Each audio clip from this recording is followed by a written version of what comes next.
Hello, everyone. Thanks for tuning in and joining us here at Commerce Chats. For those of you that don't know exactly what we do here, we have these informal discussions talking about commerce, making difficult subjects and difficult conversations surrounding commerce really simple and really approachable for everyone. So this is an EICOM initiative. If you like what you see and you want to know more, or you want to keep in touch with what we're doing, subscribe to our YouTube channel, join our social media channels, and just get involved. My name is Krish, and I am your host in a different setting here today, traveling between different places. But as we always know, we're always connected and we're always ready to just do a commerce chats and have a great conversation. So we've got a really interesting guest speaker today. His name is Paulo Monçôres. Hopefully I pronounced that right, Paulo. Apologies if I haven't. Great. So we've got a really interesting discussion today, which I think is going to be really relevant to the kind of the current environment we're in right now, especially regarding e-commerce, regarding commerce, regarding the internet as a whole. But without further ado, Paulo, please introduce yourself. Tell us about yourself. Sure. Yeah, first, Krish, thank you so much for having me here. It's a pleasure, having this conversation. I'm very excited about the outcomes that we will have today. My name is Paulo Monçôres. My pronouns are he and him. I am currently Director of Engineering at VTEX, leading the merchant journey. Previously, I worked in the e-commerce industry for the past 10 years almost. I worked for Wayfair in Germany, that it's an e-commerce company for furniture. I was leading data engineering, data science for Europe. After that, after 4 years in Germany, it's like what people say, right? Life is too short to learn German. So then I got an offer from Shopify, and then I moved to Canada, where I am based. So I worked for Shopify, where I had the opportunity to build Shopify Plus. That was the enterprise version of Shopify for their largest merchants. And then I am 1 year and 2 months, working at VTEX, building applications that will serve our merchants. Wow. Okay. So we've only got 25 minutes to have this discussion, but you've done so much. I don't know where to begin. How did you decide that career path? You said life's a bit too short to learn certain things, or obviously we're joking here, but what led you into these different paths? Yeah. Was it an attraction to something? Because that's how I am. I get attracted to something nice and shiny. Yeah. And I'm like, oh, that's what I want to focus on. So yeah, what about you? Is that how it was with you? Yeah, for me, when I had the opportunity to work at Wayfair, it's one merchant, right? That I was working directly for one specific environment, very logistics. It's about the delivery time. It's about better pricing. And then when I started seeing the e-commerce platforms, then I say, I really want to make the commerce better for everyone, not just a company. So having the opportunity to work for companies where we build technology for any kind of merchant, this was I was getting very excited. Just to give you an example, I was leading one project at Wayfair where they say one of the hardest calls that we have that cost a lot of money, it's when a customer calls and say where my product is. And in the beginning for Wayfair was extremely hard for them to find on the system, because the systems were not that good to inform them. And when the agent wasn't able to solve this problem, you go to the next level that it's even more expensive. So it's millions of dollars just to answer a simple question, where my product is. So, but then I was solving this problem just for Wayfair. So now imagine working at VTEX, I can solve this problem for any large company, that they don't have to suffer where my product is. This will be a very easy question that technology can empower them to answer this question very easily. So I got very excited about these scale problems in e-commerce. Well, it's really interesting because you've mentioned, you're kind of in a job of making people happy. I feel ultimately that might be the end goal, where people say, what do? I make people happy. And I think that's really interesting, and it's a really it really leads on to the title that you've got for this presentation.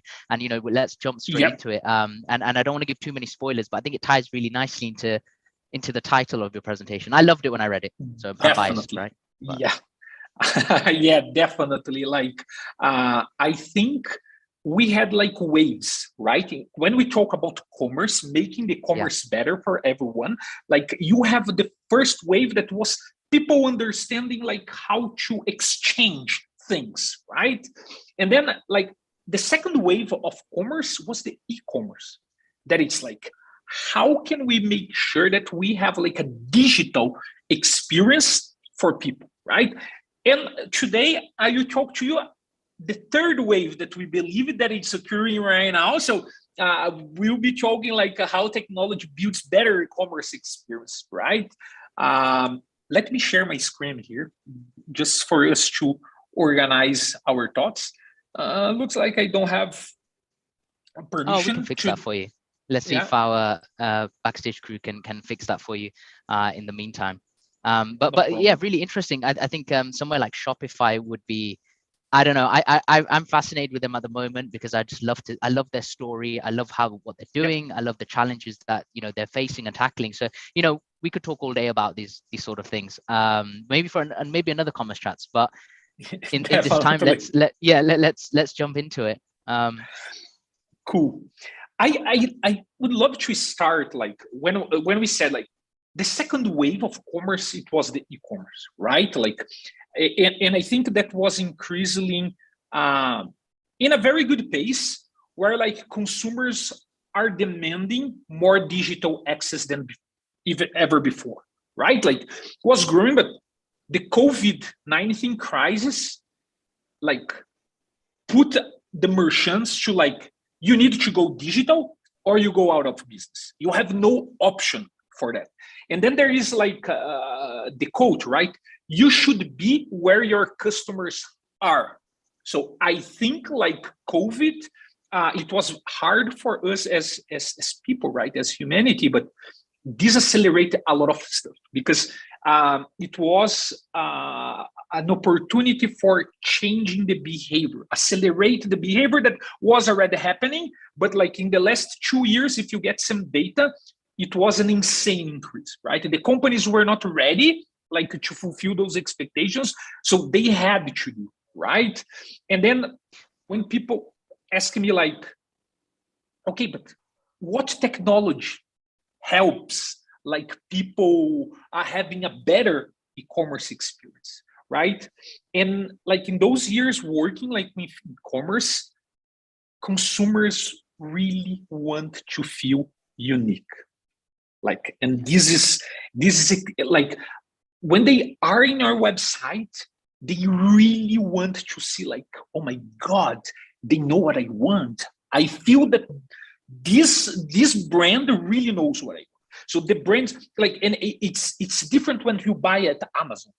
Amazon, it's not there to build a relationship between the brand and the consumer. They're like, what is the cheapest and the fastest product that I can get? I never saw a user at Amazon buy the same product twice because it's very hard. But like platforms like VTEX, like we are there to offer how can the merchant can connect and provide a unique experience for the consumer. And like with the evolution of technology, we can do this better, right?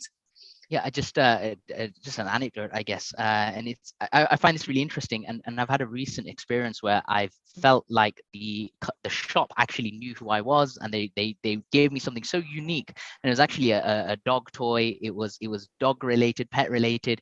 The website I was using asked me to fill out a really nice profile, but it wasn't just the website. They were doing geolocation to find out which stores I was near, and giving me bespoke items for me that I ended up buying. Yes. As well, and I think it ties into the slide before where the data expectations were huge. The expectations for getting prepped to have such a large scale, those expectations were there, but the expectations from clients, from customers, their expectations were higher.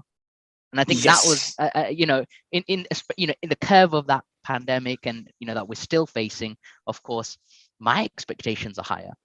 I want exactly more from people because I know that I've had it from others. So yeah, interesting. And actually, if for those watching, if you missed the title actually of this presentation, it was how you can have technology making better e-commerce experiences.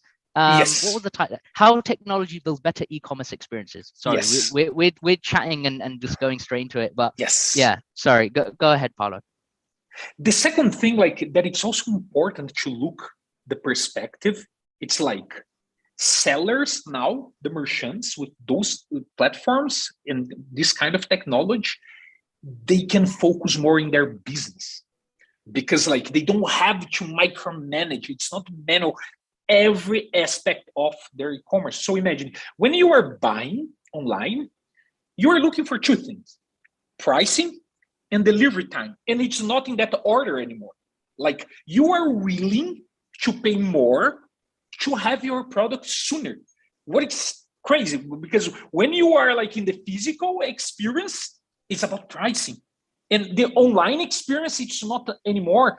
And now with technology, sellers are able to offer the best delivery time for specific products. The second thing, like sellers now can sell like in every channel that they imagine, and they can concentrate everything in one place.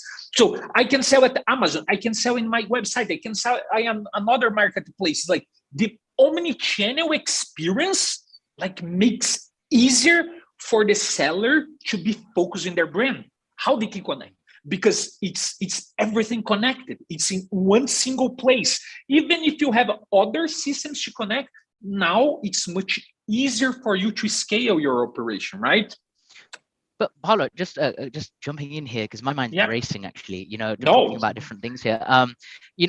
One thing that comes to mind is I keep talking about the pandemic, the digital acceleration we have. I've got to talk about it. Do you think that exposed? How can I say this really? Do you think exposed weaknesses in the digital transformation strategy framed, a couple of years ago, this new normal? Do you think it exposed these weaknesses and made people think? Yeah. And I will tell you, like, if you get some of these big brands that they were online, like I will get an example. Gap, for example, like the fashion. The experience that you had like in the website was, oh my God, I can't buy here. This doesn't represent the brand, right? And if you get like after the pandemic, people start caring a lot like for how they appear online, because it was the only channel for them to connect with their customers. Like the experience on physical stores changed completely. Like because now you don't have this channel anymore. It's everything that is there. So companies that was saying, no, I will invest like just part of my budget like in technology. Now they say, I have to invest 100% and I don't have a plan. I don't know where I should start. Like, what is the supplier that should be helping me? Oh, should I build my team inside? Like, what will be my strategy for this year? Should I go for social media, conversational commerce platforms? So it was like if you were not thinking about that, you were forced like to work on that. And survival of the fittest in or as always in business, in a way where you can be nice and you can be having these, adhering to these SLAs and things you have, but you've got to be the strongest. And just a quick plug here, I think, and a quick, I'd love to mention this. These are the kind of topics that we talk about here at EICOM as well, in some of the on-campus courses that we have, in commerce chats, in our digital experiences. If you like these sort of conversations, join our channel, visit our programs, visit our website, and subscribe to our YouTube channel to know more as well, because I feel like these are the engaging conversations that people love to hear and are always thinking about, but they need to find the right people, connect with the right people to talk about it, like-minded individuals. But please, carry on, Paulo. Amazing. And the third thing, social media. Like, because remember, we need to be where our customers are. Like Instagram, like Facebook, WhatsApp, like they profoundly impacted like e-commerce experience. Like, and if you see like the evolution of those platforms, like Facebook, when they started, it was like just for you to see like the life of your friends. That's it. But they are becoming a marketplace, like that you can buy. It's connected, right? Like if you see WhatsApp, the evolution that it's going on there, that you can buy everything. Like if you look countries like China, they have an app where you can do whatever you want. Like I want to buy, I want to hire a service. Like it's there. So I also believe like with COVID did accelerate that. And this is where our bet is. The third wave of changing the e-commerce will be the conversational commerce platforms. If you take a look like in what like Facebook is doing with WhatsApp, if you take a look on Telegram, if you take a look on Instagram Messenger, Facebook Messenger, these platforms are becoming even more richer and like handle complex components. Like you can have your product catalog there, you can make payments there. Like you can see details of a product catalog. You can run a search in a specific product catalog. So I believe like social media now, it's getting in a way, because before people were a little bit concerned, oh, are you buying online? I'm not sure. I heard from my parents, I don't know if it's secure. Like after the hardest part of COVID, my mother said, I only do groceries online. I will never. That barrier is broken, right? I feel like Yes. safe to say that barrier is generally broken. So imagine now people buying on WhatsApp, that it's like it doesn't show the same like because image, it's very important when you're buying like on a web experience, and you see like the lock, and then you see like, oh, this website is protected, you should not be worried, like you feel, oh my god, I feel good buying there, right? But on WhatsApp, it's very natural. Like, oh, I want this. Okay, I'm sending here. Like, please insert your credit card details. You do that, and they will buy, and they will have a experience. So people's behavior are changing, and like this is amazing. This is very good, right? And the last thing, smart devices. Like I was working like in a project that like talking to Alexa. Basically, when you buy groceries through Alexa, I can say, hey, folk, I saw that you bought fruits 2 weeks ago. Probably you don't have any more. Can I order for you? And then you just say, yes, please do that. So like smart devices are getting more and more space. Right now looks like a bet, but I'm pretty sure like 2 or 3 years, we have like looking like the studies, they say in 4 or 5 years, you don't need to have an app anymore. Everything will be like social media, like social networks, and a smart device. That's it. I really believe that as well, and I think I'm living that at the moment, where I'm speaking to Alexa to add things to my list, and I think in the past sort of 6 months or 12 months, I just order things from Alexa now, and it gives me a brief explanation. I know and I'm confident in the technology to find me the cheapest or the best, whatever it is, the relevant item, and if I'm living it, I'm sure that it will then become for more people that are even less technologically savvy. And I think when you talk about parents and things, I think that might be the next step. Saying to my mom, hey, just speak to the Alexa. Ask the Alexa for what you want, and I think that's really interesting. But no, go ahead, Paulo. Sorry. Yeah, I think it's like the natural experience. That like we want to be like, no, I am just having a conversation here with my friends. Hey, Alexa or Google, I want a pizza. Oh, which one? Oh, I want like mozzarella. Oh, what size? Oh, this size. Okay, you get the best. How much do you want to expend? Oh, until then, find the best one, and I want. That's it. You don't need any like natural and unique experience, right? Like this is what technology is empowering, like the merchant to offer that and give us as shopper this possibility, right? To have like everything very personalized, very customized. Like this is very good, very good.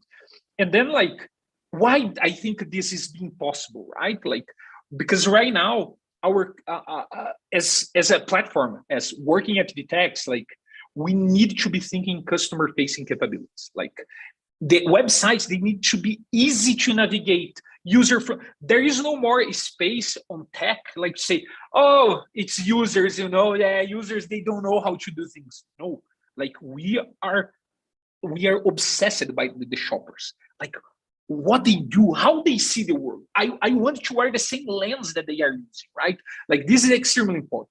The second thing, and for me, like this is like the most important thing, like for merchants right now, data.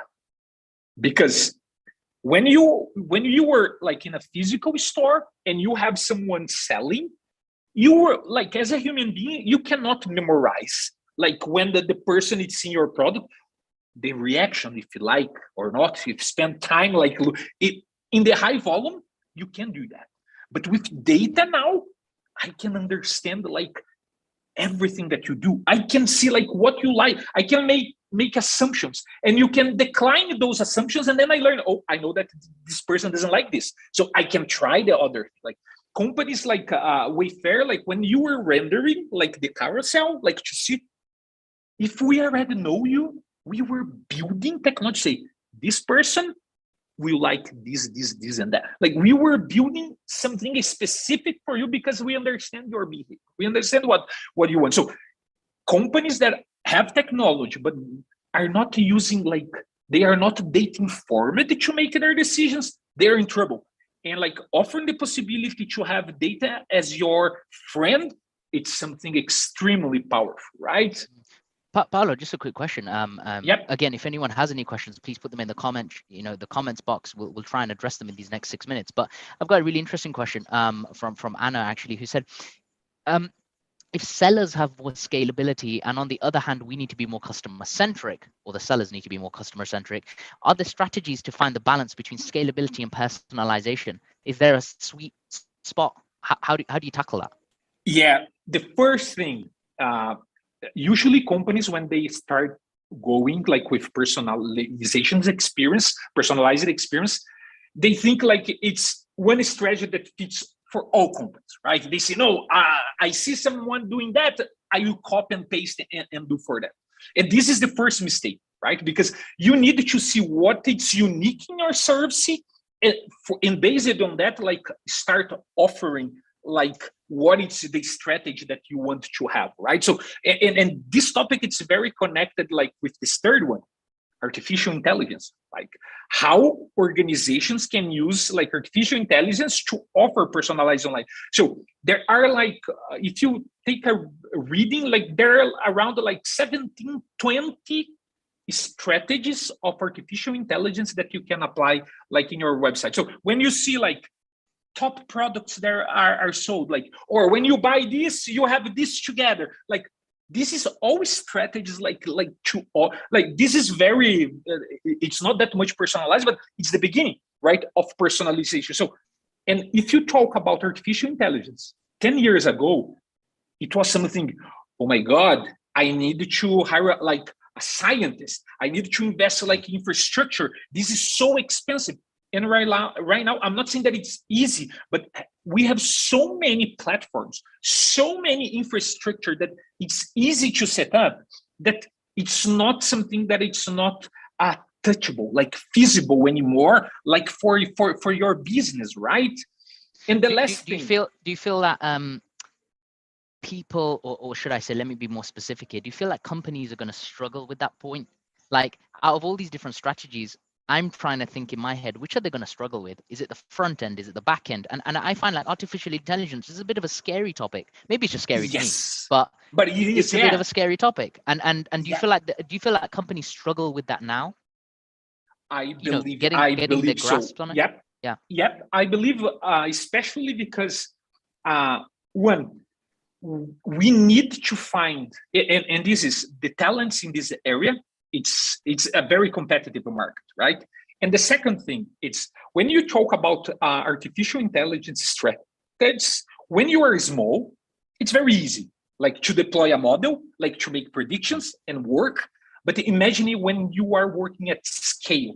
How can you make sure that this is not like hurting like your cost of infrastructure, your latency, like that it's still fast, like to provide certain experience, that your algorithm is scalable. So companies, I think they are kind of figuring out right now how to run this at scale. And the most important, like, how can I bring tech to business and not like to be, like building these experiments that you are not able to bring to your business and how can benefit. So finding people that can navigate like in both sides, business and artificial intelligence, it's definitely a challenge, right? Yeah, I can definitely tell your passion for technology, and when I talk to people in commerce chats, I can always get their passion for different things. If you had to, I'm asking you a tricky question now. If you had to sum up all of this and you had to explain to someone like me or like someone in a company, what are your takeaways from this in terms of what is the one thing you would tell me to do if I had to make technology better for e-commerce or make e-commerce better with technology? What's your kind of takeaway? What do I need to learn? What book do I need to read? What's the thing I need to watch? Oh, definitely. I would say make sure that your brand, make sure that your online experience really reflects the value of your brand. Like the storefront, like you need to make sure that this is connected. If you take a look in websites like Nike, Adidas, like you see like, yes, I feel like it's different. I feel connected, right? Like for me, this is more important than artificial intelligence, like because people really need to see, I love this brand. This brand, it's actually represents me. This is what people are looking for, right in those days. It's not just about, oh, I'm buying because I want to buy. It's this brand really represents what I believe. So it's important to invest in this look and feel, I'd love to explore this idea of, I don't know if it's something that is very popular, but I feel that it's interesting to talk about, where an online place is classed as a physical place. They are, in some people's minds, the same thing. And especially in, I hate to say this, the younger generation, people that are younger than me, they feel that this connection to an online place. And I think it's really good advice. So thank you for that. That's really interesting. But yeah, go ahead, Paulo. What else? Yep. And the last topic, I think it's important. Right now, you need to make sure that your infrastructure is able to scale, because being online, you can sell, you have like just a planet to sell things, right? And then you need to make sure that your infrastructure, it's able to handle that, like able to grow with your business, right? Make sure that also like is extensibility, because right now you can have like your products on API, right? That you can say, hey, I am selling on this marketplace, I am selling that marketplace, and I also have my own website. So making sure that your backend systems, it's capable like to support your growth, like this is also extremely important.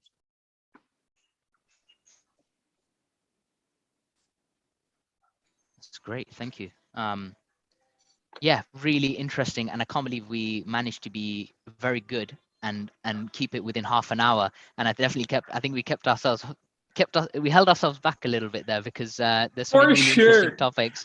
And I love that feeling where, can I start another topic right now? Can we dive into something else? And it's like, no, let's keep it commerce chats half an hour, roughly, that time. So that's awesome. And, it's been amazing talking to you. And for everyone watching, if you liked this content, if you like to keep one step ahead, subscribe to our channel, visit our social media, look at the EICOM website, and we have amazing guests like Paulo who join us, who share his experiences, his expertise, his knowledge, and his passion for everything commerce related. So if you like what you see, subscribe. But I think we're going to be very good and bring it to a close here. Thank you all for watching, and Paulo, thank you so much for thank you so much. The joining pleasure us is mine. Thank you so much, and for